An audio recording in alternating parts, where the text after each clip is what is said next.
सोबोदेरो भरसां ॻोठ वज़ीर हुसैन ॼामड़ो जो रहवासी 22 साला नौजवान राशिद अली पुट मरहूम क़ुर्बान अली ॼामड़ो गिलगित खां वापसि पंहिंजे ॻोठ वज़ीर ॼामड़ो अची रहियो हो त गंबट बाईपास ते कोच मां लथो ऐं ॻोठ जे रहवासी गफ़ार ॼामड़ो सां गॾु रोड क्रॉस कंदे ॿी कोच जो पासो लॻण सबबि ॿई ॼणा सख़्त ज़ख़्मी थी पिया।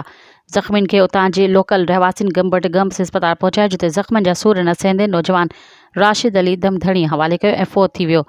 कोच ड्राइवर कोच समेत फ़रार थी वियो। फ़ौती जे वारसनि ॿुधायो त राशिद अली ॼामड़ो 7 महीना अॻु गिलगित खां माइण मज़दूरी करण वियो हो। मरहूम जी घरवारीअ खे अल्लाह ताला न्याणी जी औलाद अता कई आहे। इन न्याणी जी ख़ुशी मल्हाइण ऐं उनखे ॾिसण लाइ वापसि ॻोठ अची रहियो हो त घर में पहुचण खां अॻु दर्दनाक वाक़ियो पेश आयो। मरहूम जी लाश ॻोठ पहुचण ते संदसि वञी माउ ऐं ॿियनि घर भातियुनि खे बेहोशी था दौरा। समूरे घर में कोहराम अची वियो। ॻोठ में सोग। मज़ीद ख़बरनि ऐं तफ़सीलात लाइ विज़िट कयो असांजी वेबसाइट www.awamiNewsHD.com ऐं ॾिसंदा रहो अवामी न्यूज़ HD।